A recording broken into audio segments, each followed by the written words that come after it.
Good afternoon. तो आज chapter start करना है हमें नया, ऑफेंसेज, पेनल्टीज एंड प्रोसिक्यूशन। ठीक है, तो चैप्टर है आपका ऑफेंसेज का। ऑफेंसेज का मतलब क्या होता है? हिंदी शब्द पता है क्या किसी को ऑफेंस का?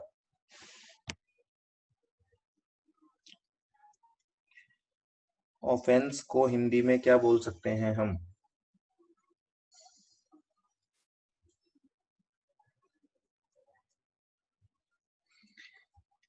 अपराध बोल सकते हैं क्या? गलती। ठीक है, अगर हम कोई गलती कर रहे हैं, ठीक है, अगर कुछ गलती हमसे हो रही है जीएसटी लॉ के अंदर, तो उस गुना, हाँ जी गुना, वेरी गुड। तो कुछ ये शब्द जो कि सब अलग अलग यूज करते हैं, कुछ भी बोलो, ऑफेंस अगर हमने किया है तो ऑफेंस का मतलब क्या होता है? जनरल मीनिंग हम सबको पता है। ऑफेंस का मतलब कुछ ना कुछ हमने लॉ के प्रोविजंस को कॉन्ट्रावीन किया होगा। अब लॉ के कौन से प्रोविजन को कॉन्ट्रावीन किया है, क्या कॉन्ट्रावेंशन किया है, उस अकॉर्डिंग हमें क्या दी जाती है? सजा। अगर कोई ऑफेंस आप करोगे तो आपको इसकी दो सजा मिल सकती है। कौन कौन सी दो सजा मिल सकती है? एक सजा आपको मिलेगी, आपको इसके बदले पेनल्टी या फाइन, ठीक है, पेनल्टी या फाइन देना पड़ेगा। और दूसरी सजा आपको मिल सकती है अगर अपराध जो है वो थोड़ा ज्यादा सेवियर काइंड का है, तो आपको प्रोसिक्यूशन की भी सजा मिल सकती है, मतलब आपको जेल में भी डाला जा सकता है। ठीक है जी। हर ऑफेंस के लिए पेनल्टी 100% लगेगी ही लगेगी, पर जरूरी नहीं है हर ऑफेंस के लिए आपको प्रोसिक्यूशन किया जाए। तो प्रोसिक्यूशन की जो प्रोसीडिंग्स है वो थोड़ी स्पेशल है, ध्यान रखना। थोड़ा बड़ा अपराध होगा तभी प्रोसिक्यूशन में आपको भेजा जाएगा, अदरवाइज प्रोसिक्यूशन की कार्रवाई आप पे नहीं की जाएगी। पर पेनल्टी जो है ना, वो पेनल्टी हमेशा लगती है। बहुत ही माइनर केस है तो बात अलग है, अदरवाइज पेनल्टी का जो प्रोविजन है वो इस तरीके से बनाया हुआ है कि पेनल्टी आपको देनी पड़ेगी। तो दो चीजें पहले ध्यान रख लेना। इस चैप्टर में हम क्या पढ़ने वाले हैं? इस चैप्टर में हम पढ़ेंगे ऑफेंसेज, कि कौन कौन से ऑफेंसेज होते हैं जीएसटी लॉ के अंदर। दूसरा, उन ऑफेंसेज को अगर हमने किया है तो हमें किस कंसिक्वेंस को बियर करना पड़ेगा। तो उसके आंसर है दो, एक आपको पेनल्टी बियर करनी पड़ेगी, दूसरा आपको प्रोसिक्यूशन भी भेजा जा सकता है। ठीक है जी। पेनल्टी लगाना मतलब पेनल्टी प्रोसीडिंग्स, एंड प्रोसिक्यूशन की कार्रवाई को बोलेंगे प्रोसिक्यूशन प्रोसीडिंग्स। क्लियर है ये बात तो आपको? तो थोड़ा सा माइंड में थीम बना के चलना कि ये जो चैप्टर है ये बात करेगा आपके गुनाहों की, और गुनाहों की सजा क्या होगी वो सजा आपको पढ़नी है यहाँ पे। सेक्शन की बात करोगे तो सेक्शन नंबर 122 से लेके सेक्शन नंबर 138 तक हमें पढ़ना है इस चैप्टर में। चैप्टर बहुत इजी सा है, बस कुछ अमाउंट्स है जो आपको याद करनी पड़ेगी। देखो, सबसे पहले स्टार्ट करते हैं। अब सेक्शन नंबर 122 दे रखा है हमें, पेनल्टी फॉर सर्टेन ऑफेंसेज। तो ऑफेंसेस दिए हुए होंगे, देखो यहाँ पे कुछ ऑफेंसेस दे रखे हैं, उन ऑफेंसेज में पेनल्टी क्या लगेगी। तो थोड़ा सा चैप्टर को डिवाइड करके चलना। अभी जो सेक्शन पढ़ रहे हैं वो पेनल्टी का है, प्रोसिक्यूशन के सेक्शन स्टार्ट होंगे 132 से। ठीक है, तो पहले जो 10 सेक्शन है वो पेनल्टी की बात कर रहे हैं, उसके बाद के जो सेक्शन है वो सेक्शन बात करेंगे प्रोसिक्यूशन की। तो चैप्टर कुल मिला के दो पार्ट में डिवाइडेड है, आप ये मान के चल सकते हो कि दो चैप्टर पढ़ रहे हैं। चलो, पेनल्टी किन किन ऑफेंसेज पे क्या क्या पेनल्टी है, तो आपको देखना है यहाँ पे सेक्शन 122, इसके तीन सब सेक्शन है। 122(1), फिर नीचे आओगे तो 122(2), और नीचे आएंगे तो 122(3). ठीक है, तो थोड़ी सी माइंड में सेट करो। तीन सबसेक्शन है, तीनों ही सबसेक्शन में ऑफेंसेस दे रखे हैं, और उन ऑफेंसेज पे जो पेनल्टी है वो अलग अलग होगी, इसलिए तीन अलग अलग सबसेक्शन बनाए हुए हैं। ठीक है, तो पहला जो सबसेक्शन है वो है 122(1), इसके अंदर टोटल 21 ऑफेंस आपको दे रखे हैं, 21 ऑफेंसेज। इन 21 ऑफेंसेज की पेनल्टी आपको बता रखी है कि आपको क्या पेनल्टी देनी पड़ेगी। तो सबसे पहले तो आप बात करो इन 21 ऑफेंसेज की, कौन कौन से ये ऑफेंस है जिसके ऊपर आपको पेनल्टी देनी पड़ेगी। ठीक है, करें स्टार्ट, वन बाय वन देखते रहो आप। चलो जी, पहला है सप्लाई एनी गुड्स और सर्विस और बोथ, मतलब आपने सप्लाई की है without issue of any invoice, तो इसको हम सिंपल लैंग्वेज में बोल सकते हैं सप्लाई विदाउट इनवॉइस। ऐसा होता है जिसको हम बोलते हैं बिना बिल की सप्लाई। दुकान पे जाते हैं, देखते हैं वहां पे कई बार बिना बिल के दुकानदार सामान बेच रहा होता है। सर्विसेज में भी ऐसा हो सकता है। तो अगर कोई भी पर्सन सप्लायर है और वो बिना बिल इशू किए सप्लाई कर रहा है तो इसको जीएसटी में क्या माना जाएगा, इसको माना जाएगा गुनाह, ऑफेंस। या फिर इश्यू तो कर रहा है वो इनवॉइस पर इनकरेक्ट या फॉल्स इनवॉइस, है ना, फर्जी बिल होते हैं ना, फर्जी बिल बोलते हैं जिसको, फर्जी बिल बोल दो या कबूतर बिल बोल दो, तो ऐसे केस में इसको ऑफेंस माना जाएगा। एज इट इज 21 के 21 ऑफेंस आपको कभी एग्जाम में नहीं पूछे जाएंगे, तो इसके लिए डर निकाल देना मन से कि 21 की लिस्ट कैसे याद होगी। ठीक है, याद नहीं करनी है आपको, केवल समझनी है। दूसरा, issues any invoice without supply of goods. तो देखो, दो पॉइंट तो सबको याद हो जाएंगे, पहला है सप्लाई विदाउट इनवॉइस, दूसरा है इनवॉइस विदाउट सप्लाई। ये क्यों होता है ये भी हमने एक बार देखा था, आपको याद हो तो। इनवॉइस, बिना सप्लाई के इनवॉइस क्यों इश्यू किया जाता है? हो सकता है सप्लायर के पास, जिसने इनवॉइस इश्यू किया है उसके पास कुछ आईटीसी का अमाउंट ज्यादा पड़ा हो, तो वो इनवॉइस इश्यू करके उसको सेट ऑफ करना चाहता है। ठीक है, थर्ड पे आ जाओ, collects any amount as tax. ये आपको याद आ रहा होगा सेक्शन नंबर 76। किस किस को याद आ रहा है, एक बार माइंड थोड़ा सा हिंट दे देंगे क्या मेरे को, किस किस को सेक्शन नंबर 76 याद आ रहा है? अगर हमने कोई अमाउंट कलेक्ट की है कस्टमर से टैक्स के नाम पे, भले ही वो टैक्स हो या ना हो, है ना, नॉट पेड टू गवर्नमेंट, पर कौन सा टैक्स नहीं जमा करा रहा है या कोई दूसरा अमाउंट, तो अच्छे से ध्यान रखना, मैंने वहां पे भी आपको एग्जांपल दिया था। अगर मैं कस्टमर से कोई अमाउंट कलेक्ट कर रहा हूं और उसको टैक्स का नाम दे रहा हूं, तो वो अमाउंट भले ही मेरी टैक्स की लायबिलिटी नहीं बनती है, फिर भी मुझे गवर्नमेंट को पे करना पड़ेगा। ऐसे केस में इस अमाउंट को अगर मैं 3 महीने तक जमा नहीं कराता, 3 महीने तक, तो इसको भी एक अपराध माना जाएगा। ठीक है, इसको भी ऑफेंस माना जाएगा और ऑफेंस की पेनल्टी देनी पड़ेगी। चलो जी आगे, 3 हो गई। Fourth, collects any tax. अब की बार क्या बोले, ऊपर में और नीचे में डिफरेंस समझ सकते हो आप। ऊपर वाला क्या बोल रहा था कि कोई भी अमाउंट कलेक्ट किया है टैक्स के नाम पे, पर टैक्स नहीं है वो, टैक्स के नाम पे कलेक्ट किया है तो गवर्नमेंट को देना पड़ेगा। नीचे वाला क्या बोल रहा है, कोई टैक्स मैंने कलेक्ट किया है और उसको मैं ड्यू डेट से 3 महीने में जमा नहीं कराता, कुल मिला के कोई भी हो, टैक्स हो या अदर अमाउंट हो, 3 महीने में गवर्नमेंट को नहीं देता हूं तो इसको ऑफेंस माना जाएगा। Next, fails to deduct tax under section 51(1). 51(1) किसका होता है, याद है आपको? टीडीएस का। तो बोला जा रहा है मैंने टीडीएस डिडक्ट नहीं किया, या फिर मैंने टीडीएस शॉर्ट डिडक्ट किया है, less than the amount required, मतलब या तो मैंने डिडक्ट ही नहीं किया, या फिर डिडक्ट तो किया है पर कम डिडक्ट किया है, या फिर डिडक्ट भी कर लिया पर गवर्नमेंट को जमा नहीं कराया, फेल्स टू पे टू द गवर्नमेंट, तो इसको भी ऑफेंस माना जाएगा।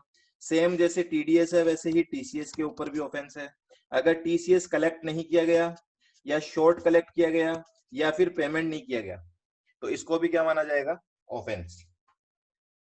नेक्स्ट आता है आपका टैक्स और utilises ITC without actual receipt.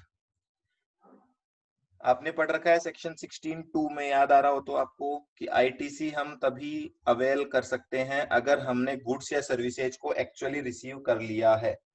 तो अगर बिना एक्चुअली रिसीव किए आईटीसी लेते हो तो ये भी एक ऑफेंस माना जाएगा। Fraudulently obtains refund of tax, ध्यान रखना फ्रॉडुलेंटली की बात कर रहे हैं हम, अगर आप फ्रॉडुलेंटली कोई रिफंड ले लेते हो वो भी ऑफेंस है। टैक्स और डिस्ट्रीब्यूट्स आईटीसी, आईटीसी डिस्ट्रीब्यूट कौन करता है, फटाफट से नाम लिख के बताओ मुझे। कौन से कंसेप्ट में आपने पढ़ा था? आईटीसी डिस्ट्रीब्यूशन का concept, ISD, very good, section number 20। तो अगर आप आईएसडी गलत तरीके से डिस्ट्रीब्यूट करते हो, अगेन ऑफेंस। नेक्स्ट, फाल्सिफाइज और सब्स्टिट्यूट्स फाइनेंशियल रिकॉर्ड्स और produces fake accounts and documents. देखो आपने पढ़ा है ऑफिसर आपसे कोई भी डॉक्यूमेंट मंगवा सकता है, सम्मन इश्यू कर सकता है। ऐसे केस में आपसे डॉक्यूमेंट्स मांगे गए थे और आप वहां पे जो डॉक्यूमेंट सबमिट कर रहे हो वो फेक है ना, नए बना के लेके गए हो आप, गलत तरीके से पेश कर रहे हो, कोई चीज छुपा रहे हो या गलत पेश कर रहे हो, तो उसको भी ऑफेंस माना जाएगा। इंटेंशन मोस्ट इंपोर्टेंट है, आप ध्यान रखना। आपका फॉल्स देने का इंटेंशन क्या है? टैक्स चुराना। अगला, liable to be registered under this act but fails to obtain registration. Registration लेना था पर आपने नहीं लिया। Furnishes any false information with regard to registration particulars. Registration लेते वक्त या रजिस्ट्रेशन लेने के बाद रजिस्ट्रेशन से रिलेटेड जो इन्फॉर्मेशन मांगी जाती है उसमें आपने कोई गलत इन्फॉर्मेशन दे रखी है। ठीक है, क्या होती है गलत इन्फॉर्मेशन? सोचो, कोई मान लो पार्टनरशिप फर्म है ना, एक पार्टनरशिप फर्म है, समझना। इस पार्टनरशिप फर्म में मान लेते हैं 5 पार्टनर्स है, ठीक है, 5 पार्टनर्स है इस पार्टनरशिप फर्म में, और पार्टनरशिप बने हुए सपोज हो गए 6 महीने, और अब 5 में से एक पार्टनर जो है उसकी डेथ हो चुकी है। अब इनको लेना है जीएसटी रजिस्ट्रेशन। इन्होंने अभी तक पार्टनरशिप डीड को अमेंड नहीं किया, और ये इसी पार्टनरशिप के बेसिस पे क्या कर देते हैं? जीएसटी रजिस्ट्रेशन ले लेते हैं, और ये उसी बंदे को ऑथोराइज कर देते हैं जिसकी डेथ हो गई थी। तो कुल मिला के ये क्या करना चाह रहे हैं? ये ऐसे आदमी को ऑथोराइज कर रहे हैं जो है ही नहीं इस दुनिया में, है ना। इसको एक ऑफेंस माना जाएगा। कोई भी, ये तो एक एग्जाम्पल दिया है, ऐसी कोई भी गलत इंफॉर्मेशन आप दे दोगे उनको तो वो ऑफेंस की कैटेगरी में शामिल कर ली जाएगी। ऑब्स्ट्रक्ट्स और प्रिवेंट्स एनी ऑफिसर। देखो ये वाला पॉइंट इंपॉर्टेंट है। आप ऑफिसर को उसकी ड्यूटी करने से रोक रहे हो, ठीक है, टांग अड़ा रहे हो आप उसके काम में, तो अगर आप उसके काम में टांग अड़ाओगे तो वो भी आपको नीचे गिरा देगा टांग अड़ा के, ऐसी पेनल्टी लगाई जाएगी आपको। Next, transports any taxable goods without the cover of documents. क्या डॉक्यूमेंट्स ले जाने होते हैं आपको अच्छी तरीके से पता है। एक ट्रांसपोर्टर को ईवे बिल, टैक्स इनवॉइस अपने साथ कैरी करने होते हैं। अगर वो ट्रांसपोर्टर उनको ट्रांसपोर्ट करता है बिना डॉक्यूमेंट्स के तो ट्रांसपोर्टर के ऊपर लाइबिलिटी यही है ना, ट्रांसपोर्टर को डिफॉल्टर माना जाएगा। Suppresses is turnover leading to evasion of tax. ये लो जी, आपने टर्नओवर कब दिखा रखा है अपना? Fails to keep maintain retain books of accounts and other documents in accordance with the provisions of this act. ठीक है, आपने ये पढ़ी रखा है, रिकॉर्ड्स वगैरह आपको अकाउंट्स मेंटेन करने होते हैं, अगर वो आप प्रॉपर तरीके से मेंटेन नहीं करते हो तो भी वो भी ऑफेंस है। Fails to furnish information or documents called for by an officer in accordance with the provisions of this act and rules made thereunder, or furnishes false information or documents during any proceeding under the act। Again वही बात आ रही है, आपसे information मंगाई गई है, आपने information दी ही नहीं, गलत दी है वो तो ऊपर आ गया, ठीक है ना, आप इंफॉर्मेशन दे ही नहीं रहे ऑफिसर को, ये भी ऑफेंस है। फिर है supply, transport, store any goods which he has reason to believe are liable to confiscation under this act। ठीक है, कॉन्फिस्केशन एक वर्ड आ रहा है, अभी इसकी डिस्कशन करते हैं क्या होता है कॉन्फिस्केशन। तो अगर आप वेयर हाउस ओनर हो या फिर आप ट्रांसपोर्टर हो और आप उन गुड्स को लेके जा रहे हो जिन गुड्स को आपको पता है कि ये गुड्स लाइबल टू कॉन्फिस्केशन है, तो ओनर ऑफ गुड्स तो डिफॉल्टर है ही है, वेयर हाउस ओनर और ट्रांसपोर्टर को भी क्या मान लिया जाएगा? डिफॉल्टर मान लिया जाएगा। issues any invoice by using registration number of another registered person। देखो मान लो आप बिजनेस कर रहे हो और बिजनेस पे आपके कस्टमर आया शॉप पे और वो कस्टमर ये बोल रहा है कि मैं तो जीएसटी इनवॉइस के बेसिस पे ही गुड्स खरीदूंगा, अदरवाइज मैं गुड्स खरीदूंगा नहीं। अब आपके पास जीएसटी नंबर है ही नहीं, पर आप कस्टमर जाना नहीं देने जाता, आप ये चाहते हो कि दुकान पे कस्टमर आया है तो वो कहीं जाए नहीं। आपने क्या किया? किसी और के रजिस्ट्रेशन नंबर को यूज करके बिल काट के दे दिया उसको, ठीक है, तो ऐसे केस में आपको क्या माना जाएगा? ऑफेंडर माना जाएगा, ऑफेंस आपने किया है ऐसा माना जाएगा। Tempers with, destroy any material evidence, सबूत मिटा रहे हो आप या उससे छेड़छाड़ कर रहे हो। disposes of or tampers with any goods that have been detained, seized, attached under this act। क्या बोल रहे हैं? अगर कोई गुड्स डिटेन कर लिए गए हैं, सीज कर लिए गए हैं या अटैचमेंट हो चुका है उनका, ऐसे गुड्स को आप डिस्पोज कर रहे हो या छेड़छाड़ कर रहे हो उनसे, तो ये भी एक ऑफेंस है। ठीक है, तो ये 21 ऑफेंस की लिस्ट है। कुल मिला के सारी चीजें यहाँ पे ऑफेंस में डाल दी गई। आप कोई भी कॉन्ट्रावेंशन करोगे, ठीक है, तो वो ऑफेंस की कैटेगरी में आएगा। पर स्पेसिफिकली ध्यान रखने 21 ऑफेंसेज के ऊपर क्या पेनल्टी लग रही है। देखो, पेनल्टी लगेगी 10,000 रुपीज और 100%। किसका 100%? जो इवेजन हमने किया है, विच एवर इज हाइयर। जो अमाउंट ज्यादा होगा वो आपके ऊपर पेनल्टी लगाया जाएगा। बोलो जी, is it okay?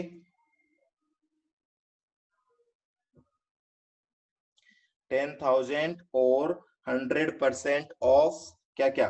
Tax evasion होगा तो उसका 100% ले लेना, टीडीएस का मैटर होगा तो उसका 100% ले लेना, टीसीएस का मैटर होगा तो उसका 100% ले लेना, आईटीसी का मैटर होगा तो उसका 100% ले लेंगे, रिफंड का मैटर होगा तो रिफंड का 100% ले लेंगे।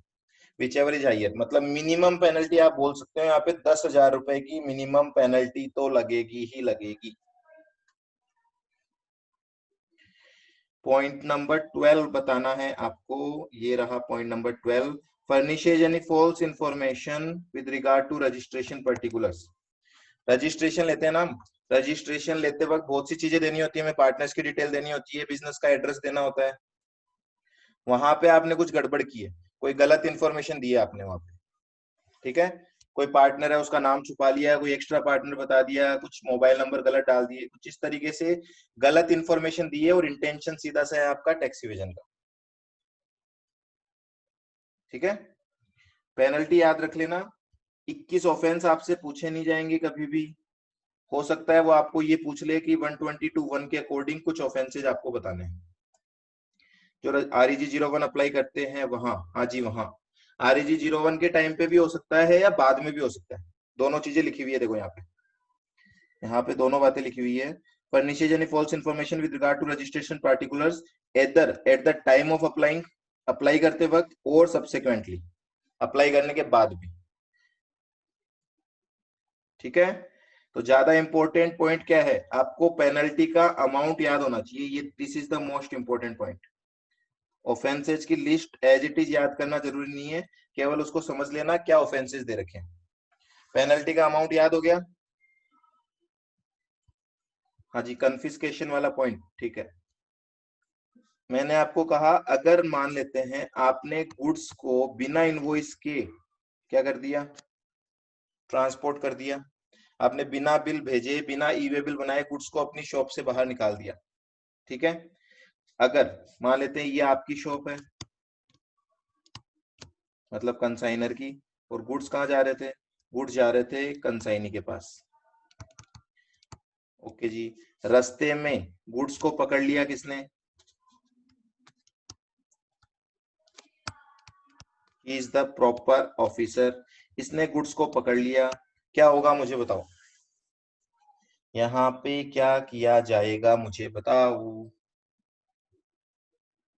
गुड्स को सीज किया जाएगा क्या, सीज किया जाएगा। ठीक है, तो एक वर्ड तो आता है सीज, दूसरा आता है कन्फिस्केशन। अब इन दोनों में अंतर क्या, ये शब्द आपने पहले कभी सुना है क्या, कन्फिस्केशन का शब्द कभी सुना है आपने? हाँ तो मतलब आप बताओ फिर मुझे। जब्त इज रॉन्ग, और सीज और कन्फिस्केशन में क्या अंतर हो सकता है आपके अकॉर्डिंग?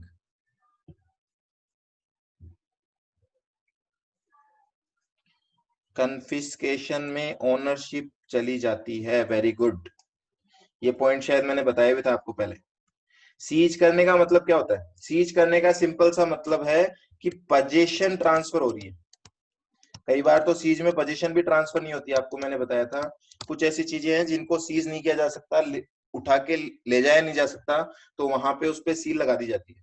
ठीक है ना, और एक ऑर्डर पास कर दिया जाता है कि आप इस पे डील नहीं करोगे, छेड़छाड़ नहीं करोगे। तो पोजीशन ट्रांसफर होती है, कन्फिस्केशन में ओनरशिप ट्रांसफर हो जाती है। कौन हो जाता है फिर ओनर, इन गुड्स का ओनर कौन बन जाएगा फिर, गवर्नमेंट। तो देखो सीज में और कन्फिस्केशन में बहुत बड़ा अंतर है। सीज का मतलब क्या है?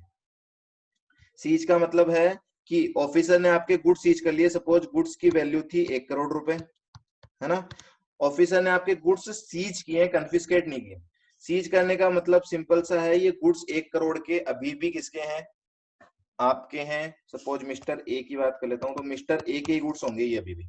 अब मिस्टर ए को क्या करना है? मिस्टर ए जाएगा, अपना टैक्स देगा, पेनल्टी देगा, जो अमाउंट बनता है वो देगा और गुड्स को छुड़वा के ले आएगा। सिंपल सा कंसेप्ट है। पर कन्फिस्केट करने का मतलब क्या होता है? कन्फिस्केट करने का मतलब 1 करोड़ के गुड्स गए गए गए गए गए, खत्म। अब वो जो गुड्स आपके थे वो अब आपके नहीं रहेंगे। दूसरा डिफरेंस आपको याद हो तो मैंने कहा था सीज गुड्स को सेल किया जाता है। इसकी जो सेल प्रोसीड्स आती है, वो सेल प्रोसीड्स पे हक किसका होता है? मिस्टर ए का। गवर्नमेंट अपने ड्यूज काट के बैलेंस अमाउंट ट्रांसफर कर देती है मिस्टर ए को। पर कन्फिस्केशन में जब इन गुड्स को सेल किया जाएगा तो सारा का सारा पैसा कौन लेगा? गवर्नमेंट लेगा। मिस्टर ए को इसमें से कुछ भी नहीं दिया जाएगा, उसको दिखाया जाएगा बाबा जी का टुल्लू। क्लियर है क्या?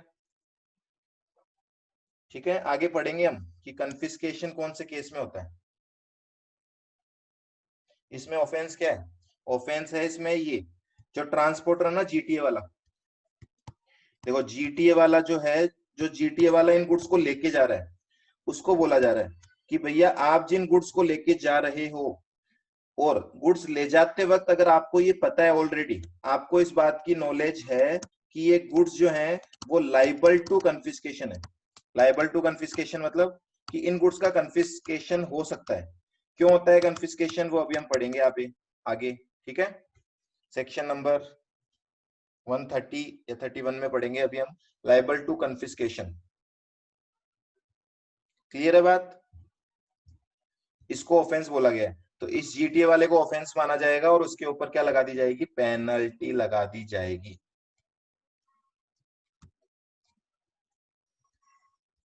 बोलो बच्चा, ओके क्या? ठीक है, देखो बहुत सिंपल है। वैसे चैप्टर में आप देखोगे ना तो बहुत सिंपल तरीके से आप याद कर सकते हो, ऐसा कुछ भी नहीं है इसमें। बस इसमें कुछ ऑफेंसेज बहुत ज्यादा लिखे हुए होंगे, तो उनसे आप अगर घबरा गए तो बात अलग है, अदरवाइज तो कुछ भी नहीं। तो मैं बोल रहा हूँ पहली 21 कैटेगरी याद कर लेना। एज इट इज याद करने की जरूरत नहीं है, केवल आपके माइंड में होना चाहिए कि ये 21 कैटेगरी ऑफ ऑफेंसेज हैं। इनके अंदर पेनल्टी कितनी है? मिनिमम 10,000 की पेनल्टी है और मैक्सिमम है 100% of tax evasion, simple language में। चलो जी आगे।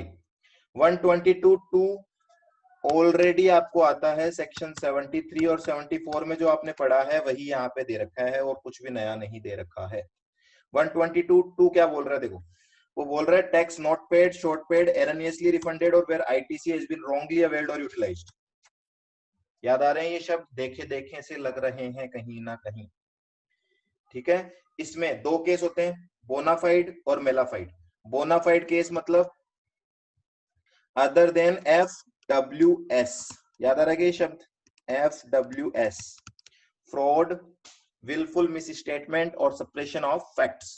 अगर इसके अलावा किसी कारण से आपने ये 4 अपराध किए, ठीक है, FWS के अलावा अगर आपने ये 4 अपराध किए हैं तो आप पे जो पेनल्टी लगेगी वो होगी 10,000 और 10% of tax whichever is higher.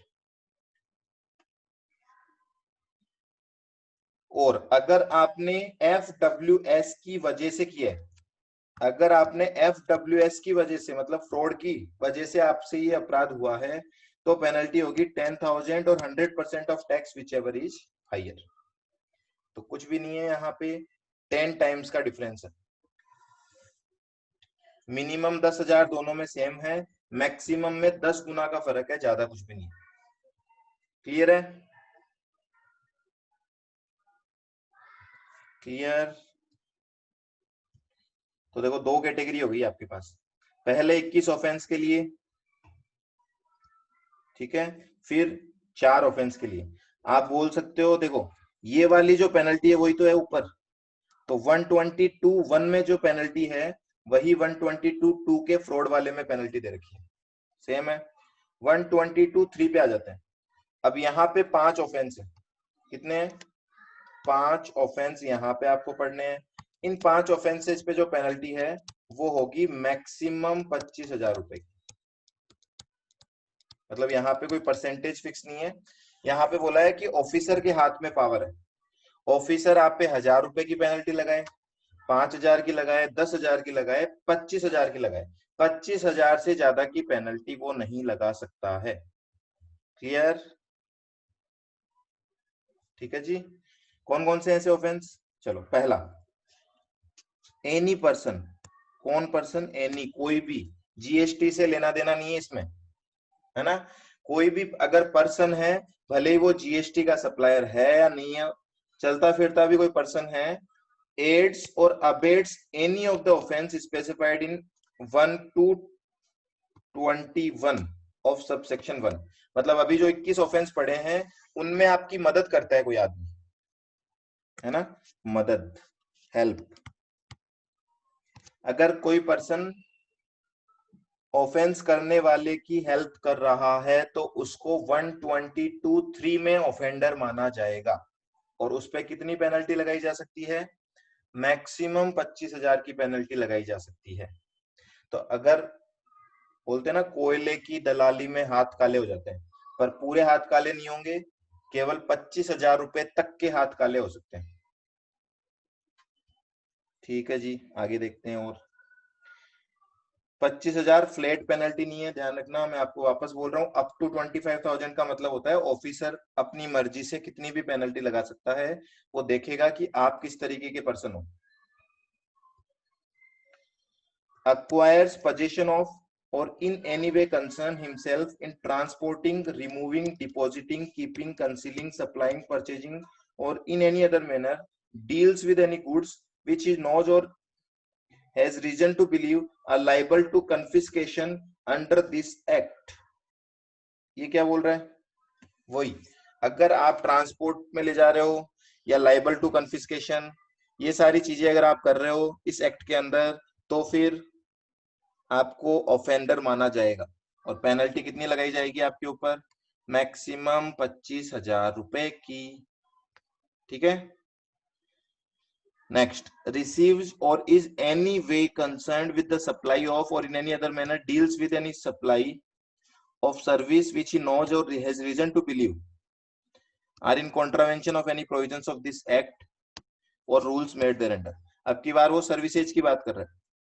किसकी बात कर रहा है? सर्विसेज।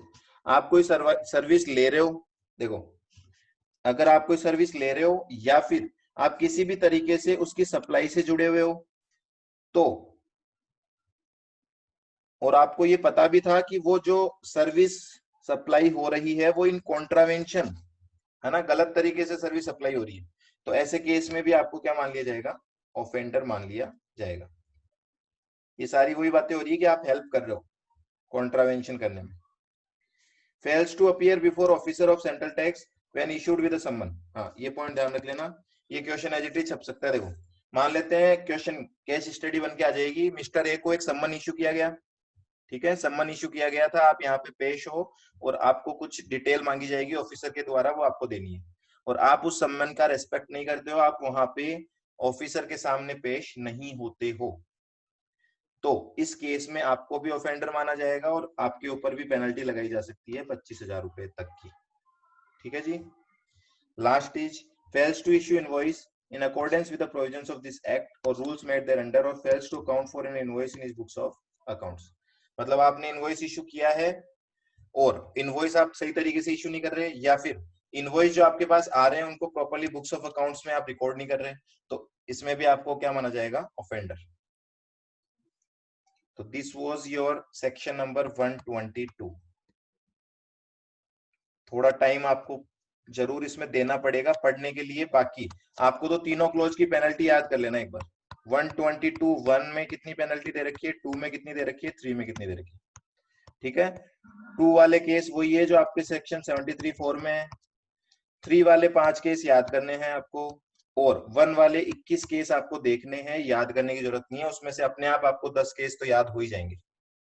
ठीक है, वैसे एग्जाम में नहीं पूछते वो इस तरीके से, तो आपको पेनल्टी जरूर पूछ सकते हैं। इसमें कितनी पेनल्टी थी? 10,000 और 100%। इसमें कितनी थी? इसमें मिनिमम तो 10,000 है ही है, और 10% हो सकती है या 100% हो सकती है, डिपेंडिंग ऑन फ्रॉड या नॉन फ्रॉड।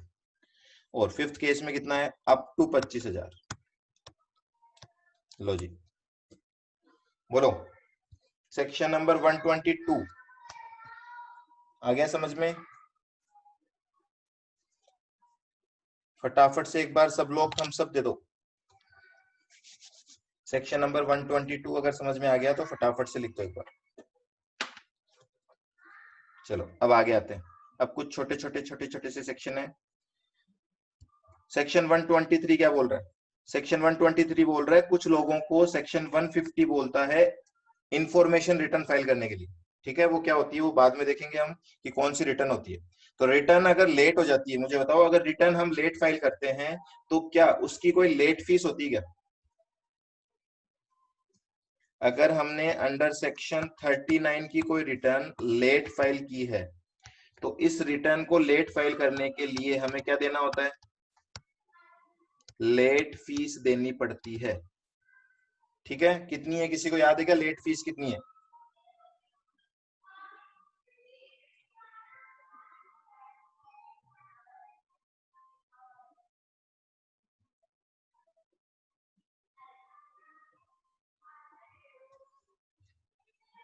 25 रुपए पर डे? नहीं, लेट फीस थी आपकी CGST एक्ट में 100 रुपीज पर डे, है ना। इसको उन्होंने नोटिफिकेशन के जरिए कम किया था, वो एक अलग इशू होता है, मैंने आपको वहां पे भी बताया था। 100 रुपीज पर डे की लेट फीस है। फिर एक नोटिफिकेशन पास करके उन्होंने बोला था नील रिटर्न है तो लेट फीस कर देना 10 रुपए पर डे, और अगर अदर देन नील रिटर्न है तो फिर 25 रुपए पर डे कर देना। ठीक है, तो आप ऐसे बोलोगे कि 100 रुपए पर डे है पर उसको वेव कर रखा है, माफ कर रखा है, और वो कितना कर रखा है, वो ये लिमिट्स लगा रखी है। ठीक है, क्योंकि फाइनल में हो तो इतनी अब मेच्योरिटी आपको लानी है कि एक्ट में कितना लिखा हुआ है और आपको वेव कर रखा है या नहीं कर रखा। क्योंकि अभी आगे इसी चैप्टर में पढ़ोगे आप कि गवर्नमेंट के पास पावर होता है, वो वेव कर सकते हैं किसी भी लेट फीस को। ये तो सेक्शन 39 वाली रिटर्न्स की बात की है मैंने। अब मैं बात कर रहा हूँ किसकी, सेक्शन 150 में जो इंफॉर्मेशन रिटर्न फाइल करनी होती है, जिसको भी करनी होती है, उस इंफॉर्मेशन रिटर्न को अगर लेट फाइल किया जाता है तो वहां पे लेट फीस नहीं लगेगी, पेनल्टी लगेगी। ठीक है, वहां पे लेट फीस नहीं लगेगी, पेनल्टी लगेगी। कितनी होगी वो पेनल्टी? सेम पेनल्टी वही होगी जो आपने पहले पढ़ रखी है, बस इसका नाम लेट फीस नहीं होगा, ध्यान रखो। कितनी पेनल्टी होगी? 100 रुपए पर डे और मैक्सिमम 5,000 रुपए। ठीक है, देखो एक एक सेक्शन में क्लियर आपसे पूछता जा रहा हूं इसीलिए कि कोई ऐसा नहीं हो कि ऊपर से जा रहा हो आपके। तो आप फटाफट हर पॉइंट पे क्लियरिटी बताते रहो आपकी।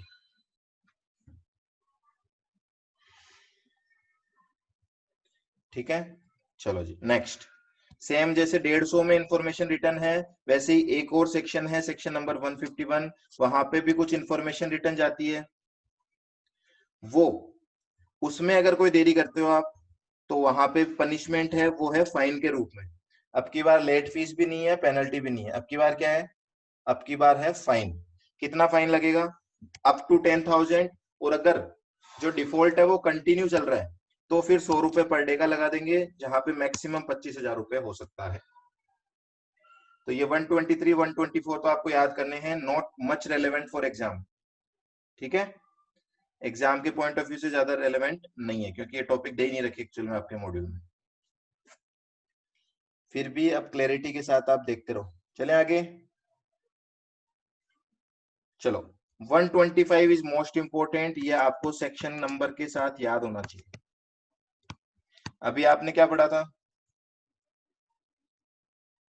क्या हुआ सर, कोई इनवॉइस भूल गए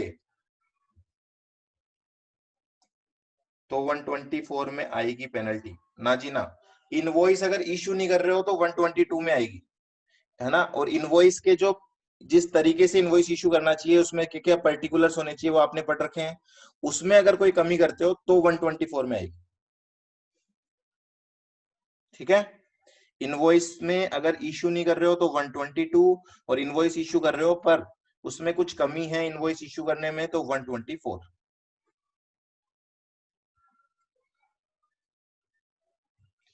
हाँ, बिल नंबर नहीं लिखा, कुछ अलग चीजें जो कि लिखनी जरूरी होती है, तो सेक्शन 124 लग जाएगा आपके ऊपर, क्योंकि वहां पे कोई टैक्स इवेजन नहीं हो रहा। चलो, जनरल पेनल्टी का मतलब क्या होता है? देखो, जीएसटी वालों ने बोला कि वैसे तो हमने बहुत कोशिश की है कि हम सारे ऑफेंस लिख दें और उनकी पेनल्टी आपको बता दें, पर अगर हमसे कोई खता हो जाए, अगर हमने कोई पेनल्टी ना लिखी हो, ऐसे केस में क्या करेंगे? ऐसे केस में जनरल पेनल्टी का सेक्शन बना दिया 125 और बोल दिया कि आप पे 25,000 रुपए तक की पेनल्टी हम लगा सकते हैं, आप उसमें कुछ भी नहीं कर पाओगे। अगेन ध्यान रखना, अप टू 25,000 की पेनल्टी है, फ्लैट 25,000 की पेनल्टी नहीं है। ओके,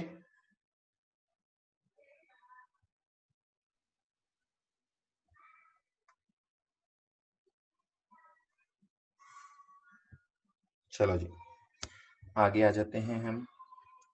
देखो, जो पेनल्टी अभी पढ़ी है हमने, इनसे रिलेटेड कुछ जनरल डिसिप्लिन, मतलब पेनल्टी लगाते वक्त ऑफिसर को क्या क्या चीजें ध्यान रखनी होती है, वो सब चीजें आपको देखनी है सेक्शन नंबर 126 के अंदर। पहला बोल रहा है, no officer under this act shall impose any penalty for minor breach. क्या बोला इसने? माइनर ब्रीच का मतलब क्या होगा? देखो, शब्द से पहचानो, देखो शब्द से पहचानो माइनर ब्रीच का मतलब क्या होगा।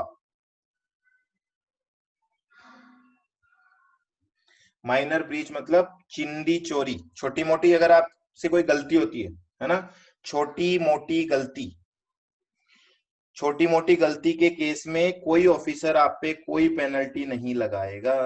और छोटी मोटी गलती नीचे बता रखी है एक्सप्लेनेशन में कितनी, जहां पे tax involve is less than 5,000। ध्यान रखना, not equal to 5,000, it is less than 5,000। अगर 5,000 की गलती करी है आपने टैक्स में, तो इसको माइनर ब्रीच में नहीं लेंगे हम, ठीक है। 5,000 से कम का अगर टैक्स इन्वॉल्व है, तो उसको हम लेंगे माइनर ब्रीच में, और वहां पे पेनल्टी आप पे नहीं लगाई जाएगी। वॉइस ब्रेक हो रही है, चेक करना, क्या वॉइस क्लियर आ रही है? क्या मेरी वॉइस क्लियर आ रही है आप लोगों को? आ रही है? हरीश, आपको आ रही है क्या? सबको क्लियर आ रही है? हरीश, आपको देखो एक बार आ रही है क्या, नहीं आ रही है तो आपके कहीं नेटवर्क इश्यू तो नहीं है? चलो जी, तो बहुत सिंपल सा पॉइंट है। फर्स्ट पॉइंट तो, कोई भी ऑफिसर आप पे पेनल्टी नहीं लगाएगा अगर आपसे कोई माइनर ब्रीच हुआ है ना, क्योंकि लॉ का इंटेंशन ये नहीं है कि जबरदस्ती पेनल्टी लगाई जाए। लॉ का इंटेंशन है कि अगर आप कोई जानबूझ के गलती करते हो या फिर कोई गलती आपसे हो जाती है, तो आपको सजा देनी जरूरी बनती है, क्योंकि अगर सजा नहीं दी जाएगी तो फिर बार बार आप तो गलतियां करोगे, और आप तो टेकन फॉर ग्रांटेड ले लोगे गवर्नमेंट को कि चलो कुछ नहीं होता, गलतियां करते रहो। पर कई बार छोटी मोटी मिस्टेक हो जाए तो उस केस में पनिशमेंट देना जरूरी नहीं होता है। Sir, this section will over rule other sections, हाँ जी लिखा हुआ है ये, इसीलिए तो बोला है, ठीक है। तो यहाँ पे बोला है, तो पावर दिया जा रहा है ऑफिसर को कि आप यहाँ पे पेनल्टी नहीं लगाओगे। किस पे नहीं लगानी? किस चीज पे पेनल्टी नहीं लगानी? जब माइनर ब्रीच हो। पर किस चीज का माइनर ब्रीच, आगे वो भी देख लेना। टैक्स रेगुलेशन, ठीक है, procedural requirement, in particular any omission or mistake in documentation which is easily rectifiable, and this is most important, made without fraudulent intent or gross negligence। fraudulent intention है तो फिर तो 1 रुपए के ऊपर भी टैक्स लगेगा, समझ रहे हो बात को? माइनर ब्रीच तभी माना जाएगा जब आपका इंटेंशन फ्रॉड करने का नहीं था, ठीक है ना। गलती से गलती हुई है, गलती से अगर गलती होती है आपसे तो ही माइनर ब्रीच बोला जाएगा। चलो आगे बढ़ते हैं। सेकंड एक्सप्लेनेशन दे रखी है, ओमिशन मिस्टेक, जो ऊपर शब्द लिखे हुए हैं, omission or mistake in documentation shall be considered to be easily rectifiable if the same is an error apparent on the face of the record। Procedural requirement क्या होती है? आपने पढ़ा है ना, बहुत बार बताया तो है मैंने, आपको ये देना पड़ेगा, आप डिपार्टमेंट को ये सबमिट करोगे, वो डॉक्यूमेंट सबमिट करोगे, उसको बोलते हैं प्रोसीजरल रिक्वायरमेंट। उसमें कहीं आपसे कोई गलती हो जाती है। चलो सेकंड क्लोज क्या बोल रहा है, the penalty imposed under this act shell depend on the facts and circumstances of each case and shall be commensurate with the degree and severity of the breach। देखो जहां जहां आपको ये बोल रखा है ना, ऑफिसर के पास पावर है, किस चीज का पावर है ऑफिसर के पास, कि वो इतने रुपए तक की पेनल्टी लगा सकता है। जैसे अप टू 25,000 बोला उन्होंने, तो 25,000 में कितनी पेनल्टी लगाएंगे वो डिपेंड होगा हर केस पे अलग अलग। ठीक है, वो ऑफिसर डिसाइड करेगा। कैसे डिसाइड करेगा कि कितनी ब्रीच करने की क्या सेवेरिटी है, डिग्री क्या है, मतलब इंटेंशन क्या होता है। ठीक है, next most important point, penalty लगाने से पहले आपको एक अपॉर्चुनिटी ऑफ बीइंग हर्ड देना मैंडेटरी है, सेक्शन नंबर 126 बोल रहा है। नेक्स्ट आता है, officer shall while imposing a penalty in an order for a breach of any law regulation procedural requirement specify the nature of breach. This is important. जब आप पे कोई पेनल्टी का नोटिस आएगा ना, ये प्रॉपर ऑफिसर है ना, और ये मिस्टर ए है। मिस्टर ए ने कोई ऑफेंस किया, जो ऑफेंसेस आपने पढ़े हैं, इसके लिए प्रॉपर ऑफिसर इसको जब नोटिस भेजेगा, उस नोटिस में वो क्लियरली बताएगा उसको कि किस बात की पेनल्टी है, क्या मिस्टर ए से गलती हुई है। ऐसे नहीं है डायरेक्टली लिख के दे देंगे आपके ऊपर हम 25,000 रुपए की पेनल्टी लगाते हैं। तो यहाँ पे सारी चीज क्लियरली स्पेसिफाइड होनी चाहिए। ठीक है, अदरवाइज तो क्या होगा, लॉ तो बनाया गया है एसएससी को डराने के लिए, और ये जो ऑफिसर लोग है ना, आप जानते हो इनको, ये लोग अपनी पावर्स का गलत फायदा उठाना स्टार्ट कर देंगे भाई।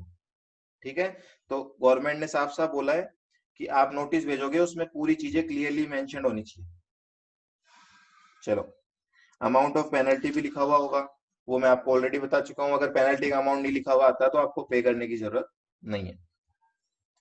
व्हेन अ पर्सन वॉल्यूंटरली डिस्क्लोजेस, अब देखो समझना बात, मान लेते हैं मिस्टर ए से कोई गलती हो गई है ना, मिस्टर ए से कोई गलती हुई और गलती की इसको पता है सजा भी मिलेगी, मुझे पेनल्टी लगाई जा सकती है, और मान लेते हैं इससे जो गलती हुई वो पेनल्टी है अप टू 25,000 रुपीज वाली।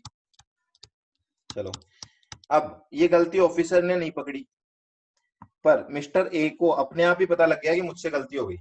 मिस्टर ए अप्रोच करता है प्रॉपर ऑफिसर को कि मुझसे एक गलती हुई है, तो आप मुझ पे पेनल्टी लगा दो। अब मुझे बताओ, अगर मिस्टर ए खुद प्रॉपर ऑफिसर के पास जा रहा है, तो क्या पेनल्टी का अमाउंट जो 25,000 तक लगना चाहिए, उसमें हाइयर अमाउंट लगना चाहिए कि लोअर अमाउंट लगना चाहिए? मतलब ऑफिसर इस बात को कंसिडर करेगा या नहीं करेगा? बस वही बोला जा रहा है इस सेक्शन के अंदर, देखना। When a person voluntarily discloses to an officer the circumstances of a breach of the tax law regulation procedural requirement prior to the discovery of breach by officer, मतलब ऑफिसर ब्रीच पकड़ता, गलती पकड़ता, उससे पहले आपने ही ऑफिसर को बता दिया, ऐसे केस में क्या बोला जा रहा है, officer may consider the fact as mitigating factor when quantifying a penalty for that person, है ना। मिटिगेटिंग फैक्टर मतलब इसको मान के चलेगा कि जब उसकी पेनल्टी क्वांटिफाई की जाएगी तो कुछ कम की जाएगी। क्लियर?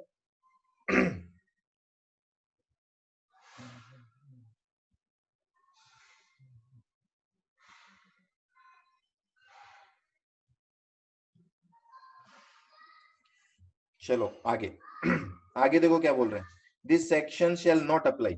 ये वाला सेक्शन अप्लाई नहीं होगा कब, जब कोई फिक्स्ड पेनल्टी की अमाउंट दे रखी है या कोई फिक्स्ड परसेंटेज दे रखा है।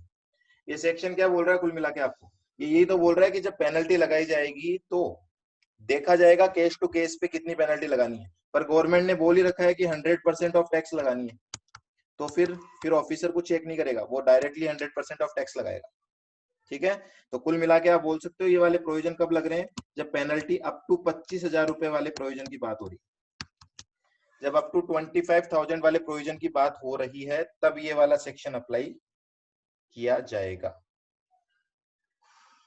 क्लियर है सबको?